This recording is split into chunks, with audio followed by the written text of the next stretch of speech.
when it really became apparent to me how radically different things were for us as presenters was when I started to assess the differences in the generations in terms of how they hear our messaging. Because at any given time, on any given day, each and every person in this room may have to deliver a message to somebody from the greatest generation, or what's also called the traditionalists, from the baby boomer generation, from my generation, which is Gen X, and then, of course, there's also the millennials. Now, when I really understood how vastly different it was going to be for us to present to each of these generations was when I went to a concert. A few years ago, I had the opportunity to go to what's called the Irvine Meadows Verizon Wireless Amphitheater, where they were bringing in Wango Tango. Now, Wango Tango is a multi-band concert event where you have C-level bands in the morning, B-level bands in the afternoon, and A-level bands in the evening. So my boyfriend at the time had a really good friend who was the manager of a band called the All-American Rejects, and the Rejects are kind of like a C-level band. And the A-level bands in the evening were going to be Kelly Clarkson and the Black Eyed Peas. So he said, hey, Terri, why don't we go out to this concert? We'll go see the Rejects, we'll hang out for the afternoon, and then in the evening, we'll just be able to see Kelly Clarkson and the Black Eyed Peas. I'm like, that sounds great.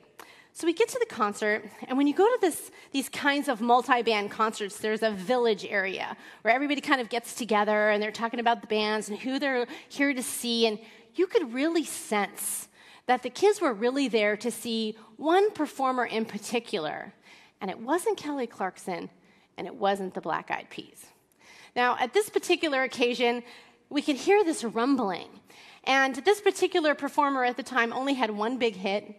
It was called Poker Face, and her name is Lady Gaga.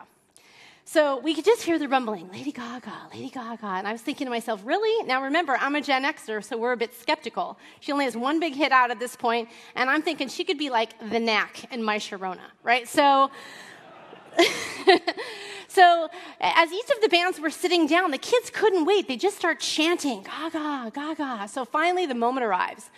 The stage shifts. It pushes out. She comes out, and there's this very elaborate staging. And I'm looking at the stage, and I'm thinking, again, I'm old school. Oh, it reminds me of Queen. Remember Queen? Right? Very elaborate staging. So she comes out, and she has a very strong a cappella voice. And on spot, the kids start singing with her. Now, two big screens come down, big elaborate staging. She starts singing. They're singing with her, but now she starts dancing. And they're dancing. They know all the moves. They are dancing with her. And they're singing and they're dancing, but now there's these text messages that are going across the screen. She's texting them, and they're interactive text messages, which means that you can interact and respond. So they're texting, and they're dancing, and they're singing, and they're spinning. And I'm watching all of this, and I'm thinking, oh, dear Lord, how will we ever sell them using PowerPoint?